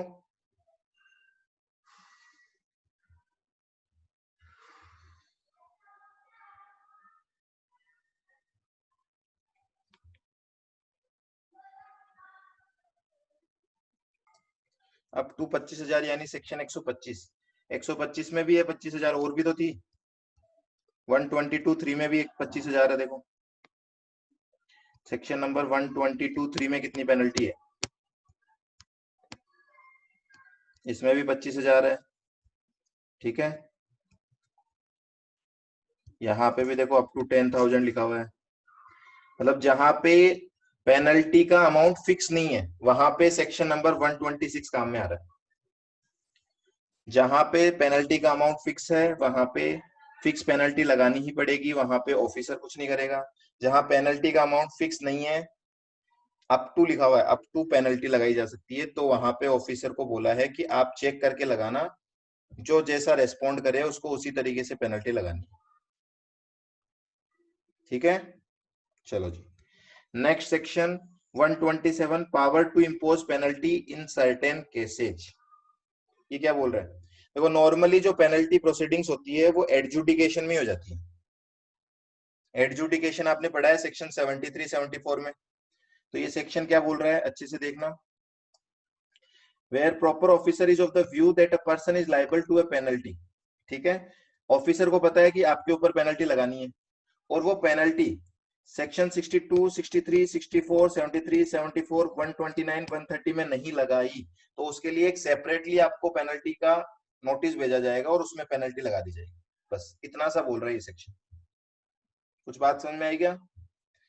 मैंने कहा ऑफिसर ने आपको सेक्शन 73 में नोटिस भेजा है, क्या उस नोटिस में टैक्स, इंटरेस्ट और पेनल्टी तीनों चीज मांगी जाती है क्या आपसे, या केवल टैक्स ही मांगा जाता है? बोलो, केवल टैक्स मांगा जाता है या तीनों चीजें मांगी जाती है? तीनों। बस वो यही समझाना चाह रहा है कि जब 73 में प्रोसीडिंग स्टार्ट कर दी तो आप पेनल्टी वहीं वसूल लोगे, अलग से कोई पेनल्टी का नोटिस भेजने की जरूरत नहीं है। तो इसलिए उसने सेक्शन के नंबर लिखे हैं, देखो कौन कौन से सेक्शन है, आपको याद है क्या? सेक्शन 62 3 4 कौन से थे, याद है क्या आपको? ये तीनों बेस्ट जजमेंट असेसमेंट थे, बजा। तो बेस्ट जजमेंट असेसमेंट करते वक्त पेनल्टी लगा दी जाती है। 73 फॉर एडजुडिकेशन के टाइम पेनल्टी लगा दी जाएगी। 129 130 अभी हम पढ़ेंगे, वो बात करेंगे आपके ट्रांजिट में। जब आपका गुड्स इन ट्रांजिट होता है तो वहां पे कोई गलती होती है तो वो गुड्स सीज करके पेनल्टी लगा देते हैं।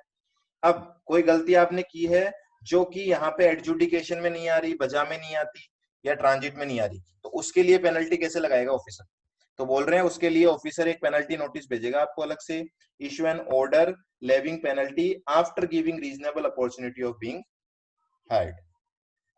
क्लियर? फॉर एग्जाम्पल मान लो आपको मैं पूछता हूँ एक केस, मान लेते हैं आपने कंपोजिशन स्कीम ले रखी है, और कंपोजिशन स्कीम में आपने ये पढ़ा था कि जो बंदे ने कंपोजिशन स्कीम ले रखी है उसको अपने दुकान के ऊपर ये लिखना होता है कंपोजिशन टैक्सेबल पर्सन, और आपने वो वर्ड नहीं लिख रखा, मतलब आपने बता ही नहीं रखा कस्टमर्स को कि मेरे पास कंपोजिशन है। बताओ क्या उसको ऑफेंस माना जाएगा और उस पर पेनल्टी लगेगी? हाँ या ना? क्या इस ऑफेंस की कोई पेनल्टी आपने पढ़ी है? पढ़ी है तो कौन से सेक्शन में पढ़ी है और कितनी पेनल्टी लगाई जा सकती है?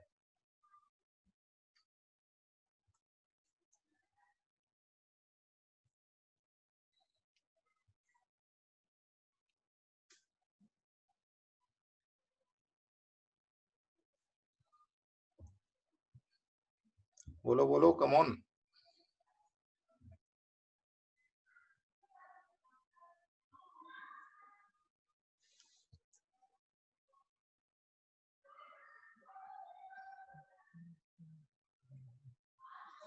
किसी को नहीं आ रहा? क्या बात है, आवाज नहीं आ रही क्या आप लोगों को? आवाज नहीं आ रही है, आंसर नहीं आ रहा?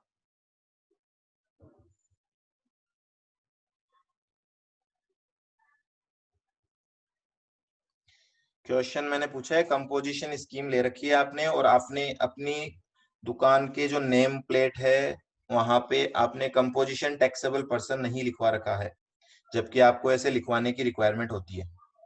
तो ऐसे केस में आपके ऊपर कौन से सेक्शन में पेनल्टी लगाई जाती है?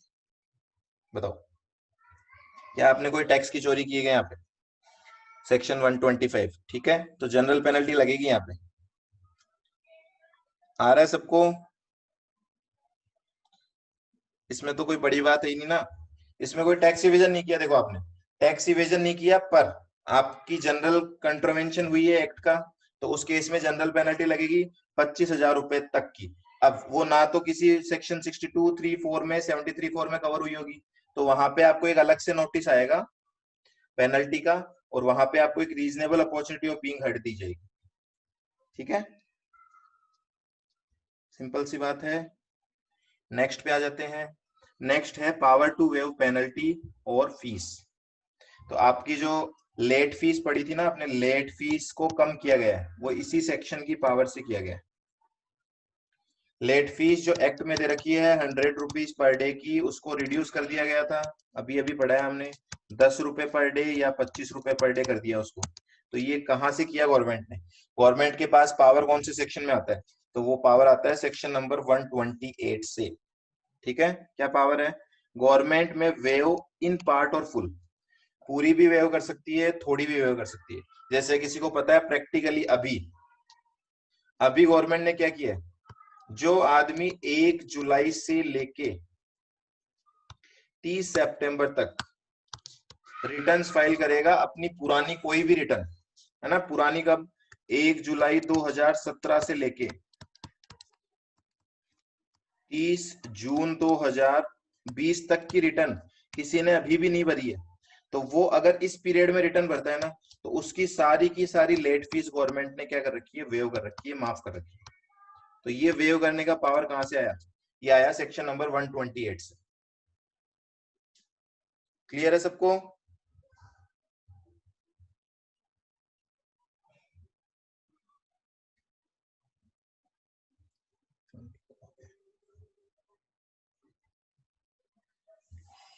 चलो जी, तो यहाँ पे क्या बोला है, सेक्शन 122 की पेनल्टी, 123 की पेनल्टी, 125 की पेनल्टी और लेट फीस अंडर सेक्शन 47, इनको क्या किया जा सकता है, गवर्नमेंट रिड्यूस कर सकती है, वेव कर सकती है, 100% वेव कर सकती है, परसेंटेज कुछ परसेंटेज वेव कर सकती है, बाई इशुइंग नोटिफिकेशन। चलो जी, आगे बढ़ते हैं थोड़ा सा।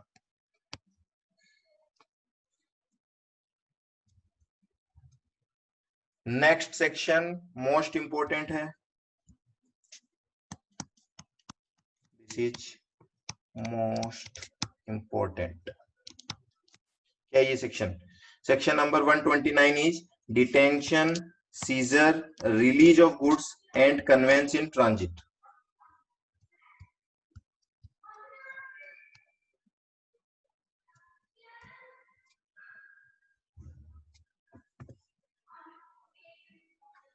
देख लीजिए आपको क्या देखना है यहाँ पे।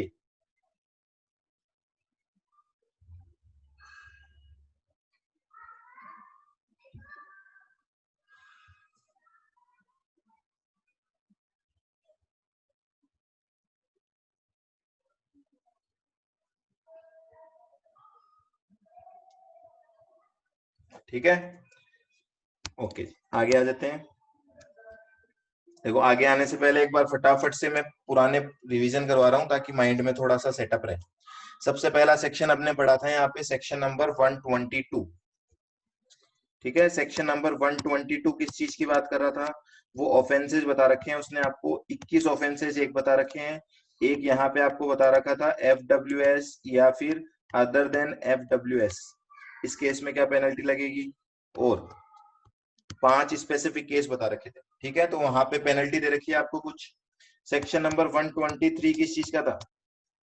सेक्शन नंबर 123 ये था, अगर आप इंफॉर्मेशन रिटर्न नहीं भर पाते अंडर सेक्शन 150, 150 में जो इन्फॉर्मेशन रिटर्न की बात की है, तो यहाँ पे आप पे पेनल्टी लगेगी 100 रुपए पर डे की। 124 क्या था? अगर आप कोई रिटर्न या इंफॉर्मेशन नहीं दे पाते हो अंडर सेक्शन 151, ठीक है, वहां पे आपके ऊपर फाइन लगेगा। ध्यान रखना, इसको पेनल्टी नाम दिया गया है, इसको फाइन नाम दिया गया है। ठीक है, 125 क्या था? दिस इज जनरल पेनल्टी, जो कि 25,000 रुपए तक लगाई जा सकती है। 126 क्या था? ये था पेनल्टी से रिलेटेड कुछ जनरल डिसिप्लिन। है ना, जनरल प्रोविजंस रिलेटिंग टू कि ऑफिसर को पेनल्टी लगानी है तो अपॉर्चुनिटी देनी पड़ेगी, फिर वो अगर माइनर ब्रीच है तो पेनल्टी नहीं लगाएगा, वो केस टू केस बेसिस पे देखेगा कितनी पेनल्टी लगानी चाहिए, उस केस में पेनल्टी लगाई जाएगी। लेकिन अगर कोई फिक्स पेनल्टी की अमाउंट दे रखी है तो फिर वहां पे सेक्शन 126 वर्क नहीं करेगा। ठीक है। 127 किस चीज का है? 127 बोल रहा है separate penalty notice. Separate penalty order कब आएगा आपके पास?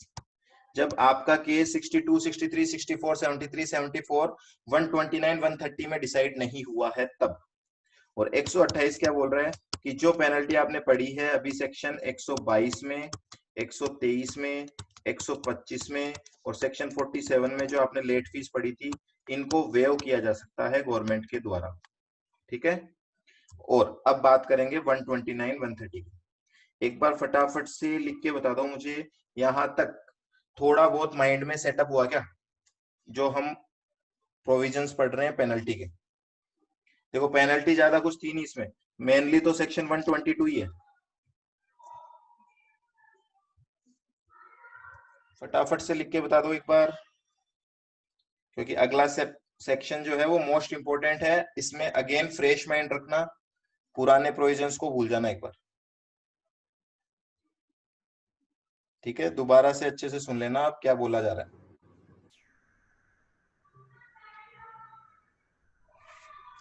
चलो, सेक्शन 129 क्या बोल रहा है? वो बोल रहा है अगर गुड्स जा रहा है ट्रांजिट में, मतलब गुड्स कोई जीटीए वाला आपका गुड्स लेके जा रहा है,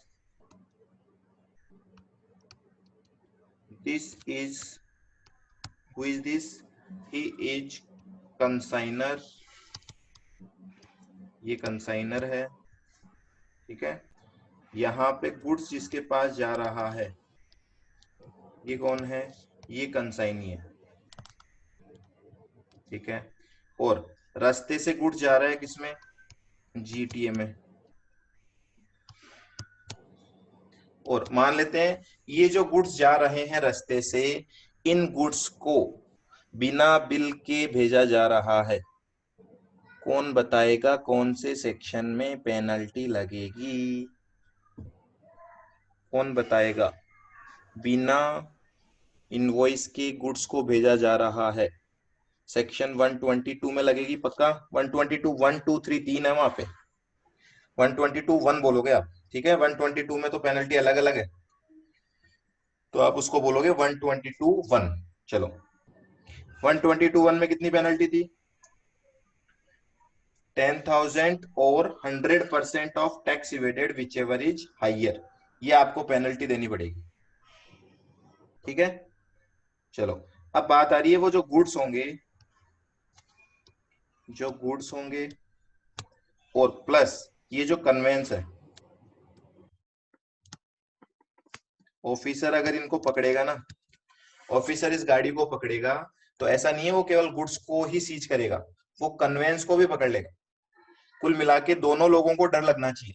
अगर मैं यहाँ पे बोल दूं आपको कि डर केवल किसको है, कंसाइनर या कंसाइनी को डर है कि उसका गुड्स पकड़ा जा सकता है। ठीक है। अगर केवल कंसाइनर और कंसाइनी को ही अगर डर होता तो फिर जीटीए वाला तो खुले में गुड्स लेके जाता, वो बोलता मुझे कोई फर्क नहीं पड़ता, अगर आप बिना बिल के माल भेजना चाहते हो तो मैं तो ले जाऊंगा क्योंकि मेरी गाड़ी पे तो कोई फर्क पड़ने नहीं वाला। इसलिए जीएसटी लॉ में क्या लिखा हुआ है? जीएसटी लॉ में लिखा हुआ है इस सेक्शन में 29 में, 129 में, कि अगर ये गुड्स पकड़े जाते हैं इन contravention of the provisions of the act, तो गुड्स तो सीज होंगे ही होंगे, साथ में कन्वेंस भी सीज कर लिया जाएगा। Is it okay?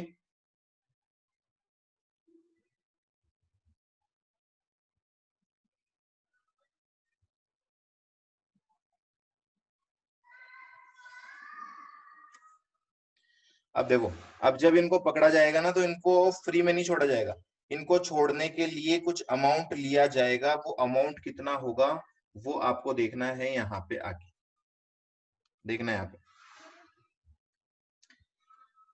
क्या बोल रहा है? यहाँ पे not with standing anything content in this act, भूल जाओ इस एक्ट के सारे प्रोविजंस को भूल जाओ। इसका मतलब होता है इस एक्ट के किसी भी प्रोविजन का अब यहाँ पे कोई इंपैक्ट नहीं आएगा।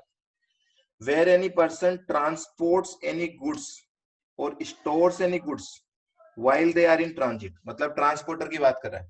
कोई आदमी अगर गुड्स का ट्रांसपोर्टेशन कर रहा है तो ट्रांसपोर्ट करते वक्त या फिर वो उनको रख रहा है तो in contravention of the provisions of this act and rules made thereunder, ठीक है। तो जो केस मैंने आपको बताया उसकी बात कर रहे हैं।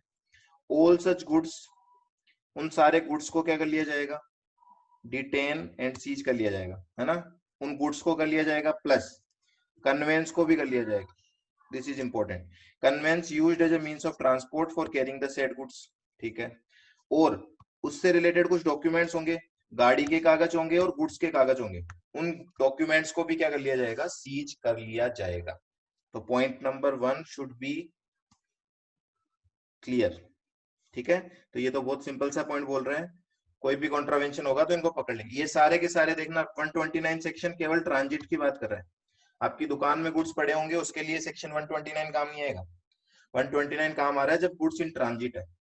चलो, अब जो गुड्स पकड़े गए हैं वो गुड्स को रिलीज कराने के लिए क्या करना पड़ेगा, this is again important question, ठीक है। तो इसको क्वेश्चन की फॉर्म में लिखना है। क्वेश्चन की फॉर्म में लिख लो कि amount payable for release of seized goods under section 129 लिख लो। चलो एक क्वेश्चन यहाँ पे मैं बना के लिखा देता हूं आपको। Amount payable for release of seized goods oblique conveyance oblique documents, ठीक है, under section 129।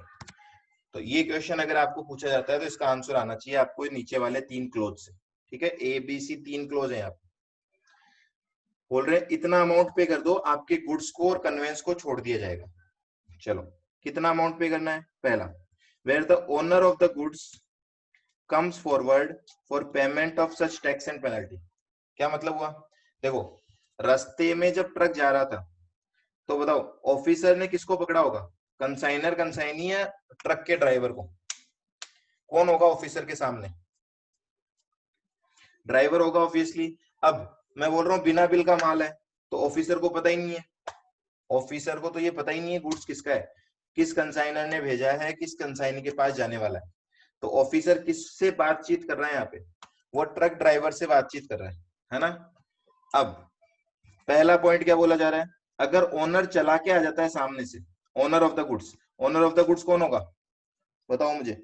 Owner of the goods consignor भी हो सकता है, कंसाइनी भी हो सकता है, दोनों हो सकते हैं ना, क्योंकि माल बेच चुका हूं मैं तो कंसाइनी ने अगर ट्रांसपोर्टेशन अरेंज किया होगा तो कंसाइनी ओनर होगा, कंसाइनर ने अगर ट्रांसपोर्टर अरेंज किया होगा तो कंसाइनर ओनर होगा।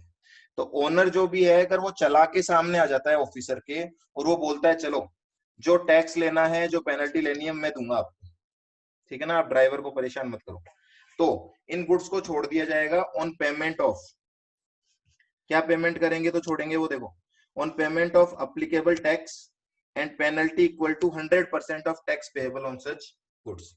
तो बोला जा रहा है पेमेंट करो गुड्स ले जाओ आपके, चलो जाओ छुट्टी। आई बात समझ में, छुट्टी कर देंगे आपकी। क्या चीजें देनी है आपको, ओनर को एक तो टैक्स जमा कराना है, टैक्स के साथ 100% पेनल्टी भी जमा करानी है और आपके गुड्स को छोड़ दिया जाएगा। तो कोई दिक्कत नहीं है इसमें, तो ये तो आप ऑलरेडी जानते हो कि टैक्स के साथ पेनल्टी देनी पड़ेगी, ठीक है। चलो दूसरा, एग्जेम्प्टेड गुड्स हुए तो क्या होगा बताओ, अगर गुड्स एग्जेम्प्टेड है, अब टैक्स की बात करें तब तो हमने बोल दिया कि टैक्स का 100% ले लेंगे हम। अगर एग्जेम्प्टेड गुड्स होगा तो बोल रहे हैं गुड्स की वैल्यू का 2% लेके गुड्स को छोड़ेंगे हम, या फिर 25,000 विच एवर इज लेस, का मतलब होता है मैक्सिमम 25,000 रुपए आपसे लिए जाएंगे इस केस में।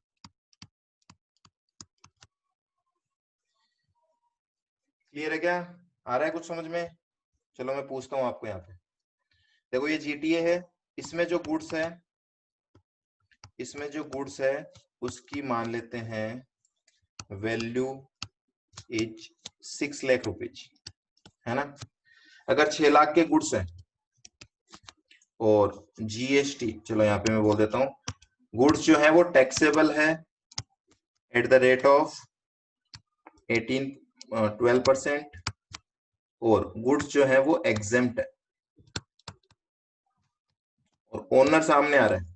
क्लोज ए की बात कर रहा हूं मैं, क्लोज ए बोल रहा है जब ओनर सामने से आ रहा है पेमेंट करने के लिए। चलो बताओ मुझे, टैक्सेबल के केस में कितनी पेनल्टी, कितना अमाउंट देके मैं गुड्स को छुड़ा के ले जा सकता हूँ? ओनर आ गया, कंसाइनर तुरंत ही मौका वारदात पे पहुंच गया और बोला रुको रुको रुको रुको, गुड्स को सीज करने की जरूरत नहीं है, पैसे लो और मामला रफा दफा करो। 2 नंबर वाले पैसे की बात नहीं कर रहा हूं मैं। तो वो बोल रहे एक तो टैक्स दे दो हमें, कितना टैक्स बनेगा? 72,000 बोल रहे हो आप, ठीक है। कितनी पेनल्टी बनेगी?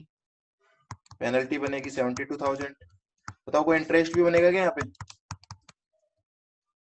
इसका आंसर जिसने गलत दिया पक्का फोन में घुस के मारूंगा तुम्हें। क्या कोई इंटरेस्ट भी पेबल होगा क्या यहाँ पे? बोलो जी। नहीं होगा। इंटरेस्ट क्यों पे होता है?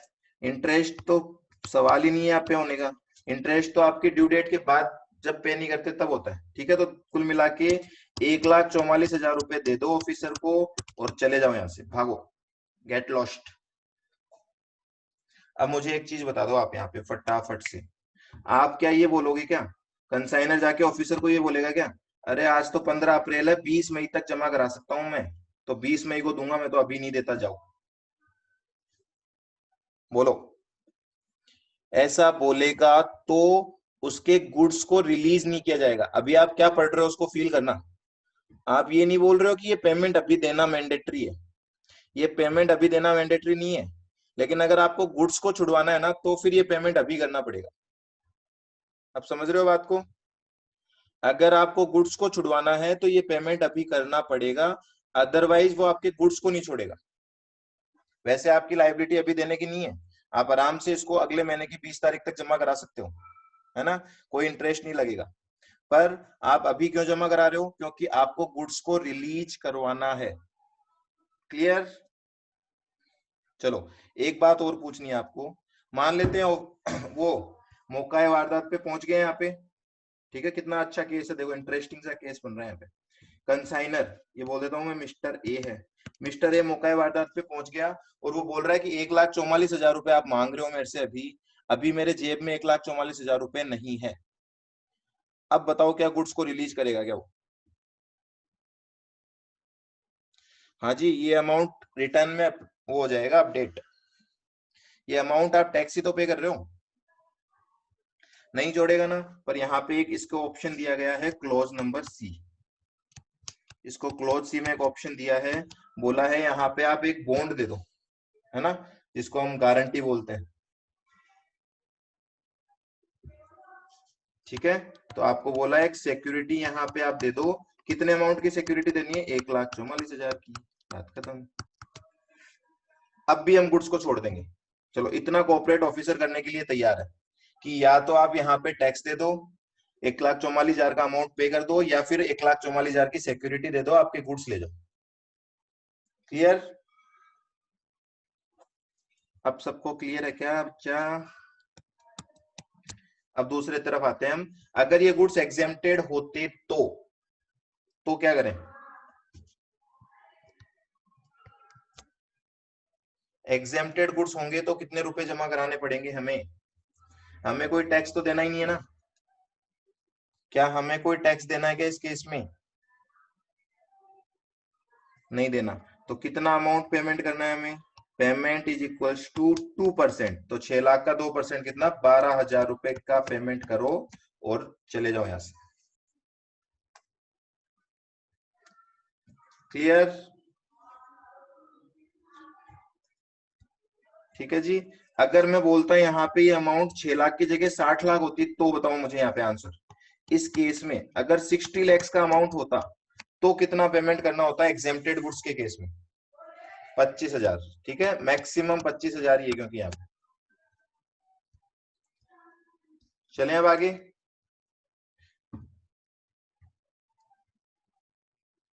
ओके, नेक्स्ट पे आ जाओ। तो ये तो कब था? जब वो मिस्टर ए खुद ही चला गया था। मिस्टर ए जब खुद ही चला गया था, बोला मैं आ गया सामने, बोलो कितना अमाउंट देना है। दूसरा, where the owner of the goods does not come forward, ये लो जी, ओनर तो डर गया और अंदर ही अंदर कहीं छुप गया। अब ऐसे केस में गुड्स को छुड़वाने के लिए क्या करना पड़ेगा? तो बोला गया है गुड्स को छुड़वाने के लिए टैक्स दे दो और penalty equal to 50% of the value of the goods दे दो। अब की बार टैक्स के अमाउंट के बराबर की पेनल्टी नहीं है, ध्यान रखना। अब की बार बोल रहे हैं पेनल्टी देनी है 50% of the value of the goods reduced by the tax amount paid thereon. कुछ समझ में आएगा? एग्जाम्पल से आएगा समझ में, ऐसे नहीं आएगा। चलो इस एग्जाम्पल को चेंज कर रहा हूं मैं। अब बताना इसी केस में अगर, चलो यही वाला केस ले लेते हैं हम एज इट इज। इस केस में ओनर सामने नहीं आया, ओनर सामने नहीं आया तो क्लोज लग जाएगा बी।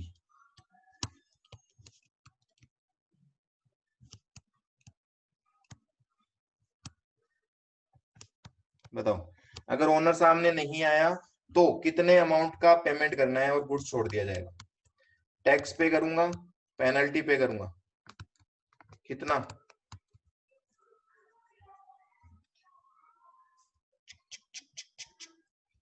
टैक्स कितना होगा बताओ? टैक्स तो यही होगा ना, टैक्स थोड़ी चेंज हो जाएगा, टैक्स तो 72,000 ही रहेगा। पेनल्टी का अमाउंट बता दो मुझे, पेनल्टी का कौन कैलकुलेट कर सकता है? लिखा हुआ क्या था वहां पे? 50% of value reduced by tax. तो कैलकुलेशन करना मुश्किल नहीं है। वैल्यू का 50%, तो 6 लाख की वैल्यू है, देखो 6 लाख की वैल्यू है, इसका 50% और रिड्यूस्ड बाई टैक्स मतलब 72,000 लेस कर दो इसमें से, कितना होगा? 2,28,000 होगा क्या? कुल मिला के मैं बोल सकता हूँ, आप याद कर लेना, इसका टोटल हमेशा कितना आएगा? वैल्यू का 50% आएगा। मतलब वो कुल मिला के ये बोलना चाह रहे हैं आपको कि हम तो गुड्स का 50% पैसा लेंगे, उसमें से कुछ हिस्सा तो टैक्स का होगा और बचा हुआ हिस्सा पेनल्टी का होगा। क्या इस लैंग्वेज में पढ़े तो ज्यादा इजी लग रहा है? ऑफिसर बोल रहा है 50% वैल्यू दे जाओ हमें तो और ले जाओ गुड्स, है ना। 50% में क्या क्या लेंगे? वो 50% में जितना टैक्स होता है उतना तो टैक्स लेंगे, बाकी का सारा अमाउंट पेनल्टी के रूप में ले लेंगे वो आपसे। Is it clear?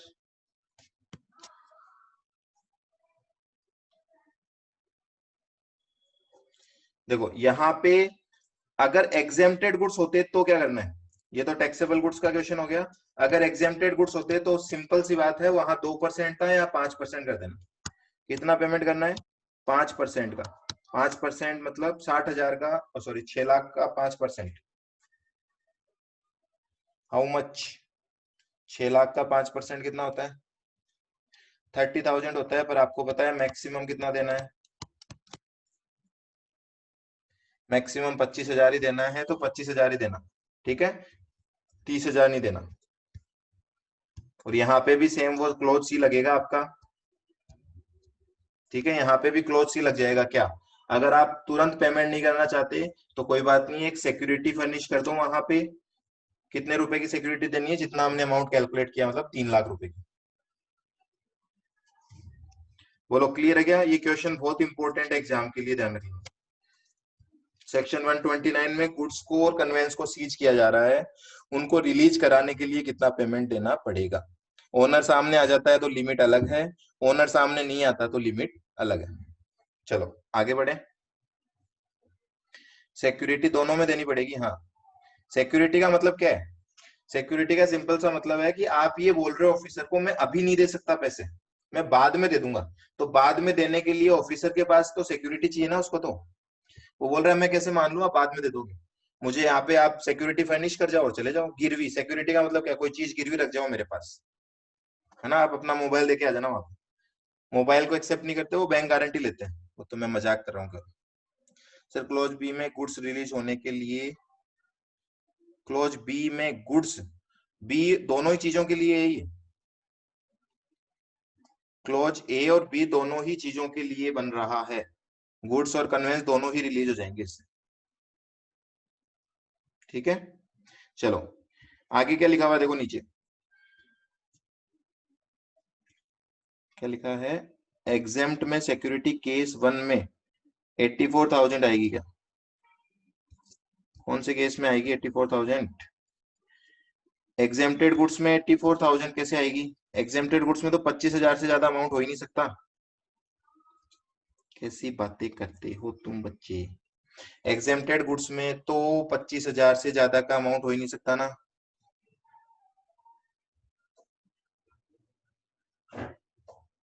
Exempted goods में टैक्स कहां से होगा?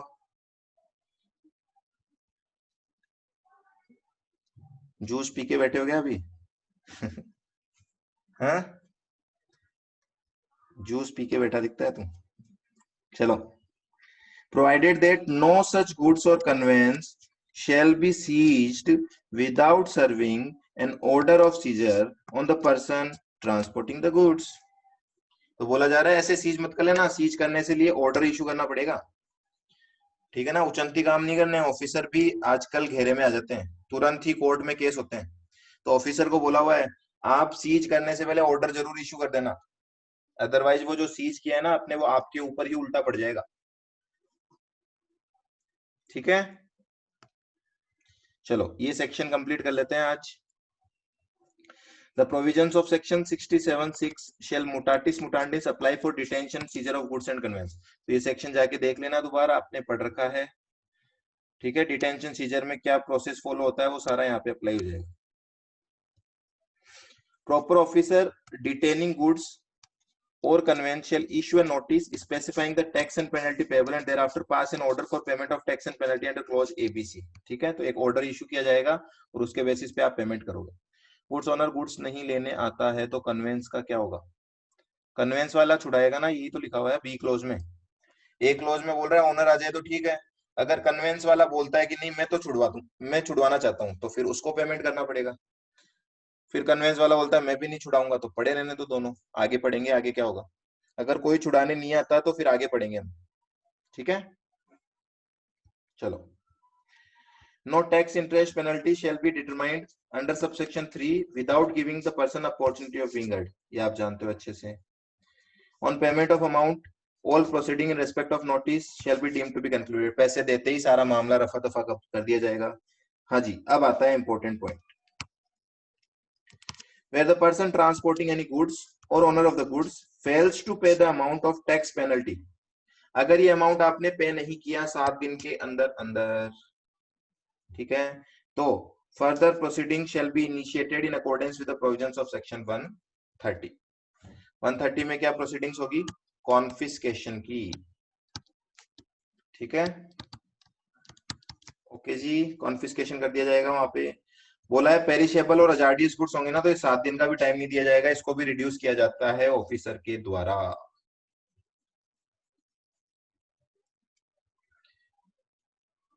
अब अभी तक मेरे हिसाब से आपको सारे प्रोविजंस क्लियर होने चाहिए। ठीक है, दोबारा से एक बार और देख लेना इस वीडियो को और अच्छे से इसको कंट्रोल में ले आना चैप्टर को, क्योंकि लगभग लगभग चैप्टर आपके सीजीएसटी में लास्ट में पहुंच चुका है। ठीक है, चलो सेक्शन आज इतने ही करेंगे इसके अंदर, आगे का कंटेंट लेंगे नेक्स्ट क्लास में। कोई डाउट है तो पूछो, अदरवाइज क्लास को करते हैं हम एंड।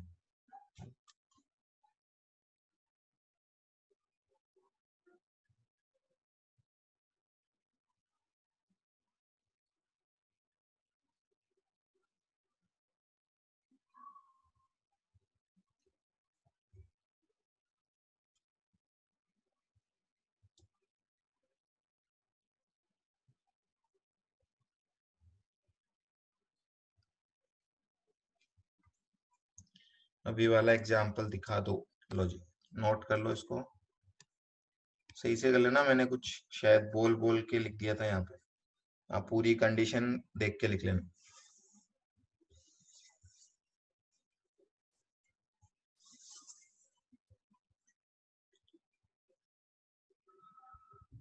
क्या बोल रहे हो कोमल? 122(3) बी पॉइंट।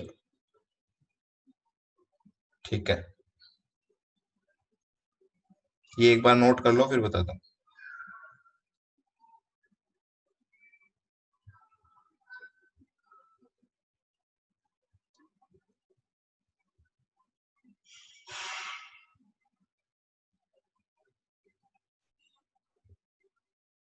डन हो गया।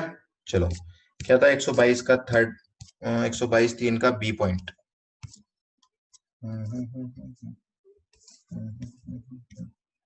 ये रहा, देखो लिखा हुआ है acquires possession of or in any way concern himself in transporting, removing, depositing, keeping, concealing, supplying, purchasing, or in any other manner deals with any goods which he knows or has reason to believe are liable to confiscation under this act or the rules made thereunder। क्या बोल रहा है ये? यही तो बोल रहा है। अगर कोई ट्रांसपोर्ट कर रहा है, कोई एजेंट है आपका, कोई है ना, कोई भी आदमी है जो कि आपको इन चीजों में क्या कर रहा है, जुड़ा हुआ है, ट्रांसपोर्ट, रिमूव, डिपॉजिट की भी जो भी चीजें दे रखी है, इन चीजों में अगर कोई जुड़ा हुआ है और उसको ये पता है, वो ऑलरेडी ये चीज जानता है कि जो गुड्स है वो लाइबल टू कॉन्फिस्केशन है, तो उसको माना जाएगा यहाँ पे एक ऑफेंस। ठीक है,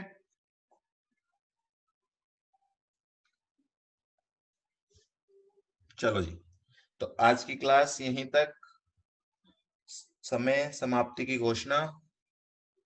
Tata, bye bye, take care.